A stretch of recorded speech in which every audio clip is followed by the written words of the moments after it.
দৈনিক মজুরি ৩০০ টাকায় উন্নীতকরণের দাবিতে সিলেটে আন্দোলন অব্যাহত রেখেছেন সিলেটের চা শ্রমিকরা। গতকাল বুধবার কাজে যোগ না দিয়ে চা শ্রমিকরা পূর্ণ দিবস কর্মবিরতি পালন করেন। এছাড়া তারা সিলেট বিমানবন্দর সড়ক অবরোধ করে বিক্ষোভ করছেন।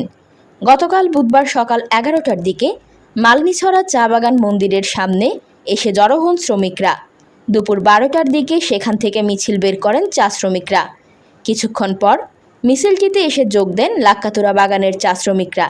মিছিলটি লাক্কাতুরা এলাকায় আসার পর চা শ্রমিকরা বিমানবন্দর সড়ক অবরোধ করেন। কিছুক্ষণ অবরোধের পর চা শ্রমিকরা লাক্কাতুরা বাগানের দিকে ফিরে যান।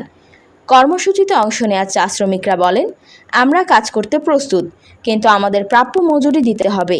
দীর্ঘদিন ধরে চা শ্রমিকেরা বঞ্চিত হয়ে আসছেন। মজুরি, চিকিৎসা, শিক্ষা, বাসস্থান সহ বিভিন্ন দিকে আমাদের পিছিয়ে রাখা হয়েছে। এখন আমরা আমাদের ন্যায্য মজুরি চাইছি।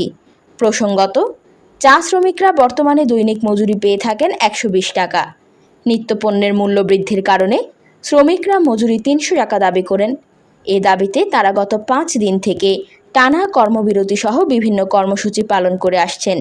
চলমান সংকট নিরসনে গত মঙ্গলবার শ্রমিকদের সাথে বৈঠক করেন শ্রম অধিদপ্তরের একটি প্রতিনিধি দল। বৈঠক ফলপ্রসূ না হওয়ায় শ্রমিকরা তাদের আন্দোলন চালিয়ে যাওয়ার ঘোষণা দেন।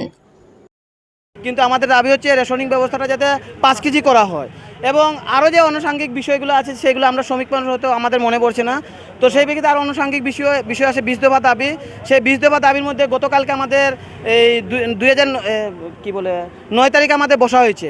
সেই ৯ তারিখের আগে মালিক পক্ষের সাথে আমাদের বিভিন্নভাবে লিখিতভাবে এই দাবিনামা উত্থাপন করা হয়, কিন্তু মালিক পক্ষ কোনো এই দাবির প্রেক্ষিতে কোনো কর্ণপাত না করাতে আমরা শ্রমিকরা আজকে বাধ্য হয়েছি এই কর্মবিরতি পালন করার জন্য।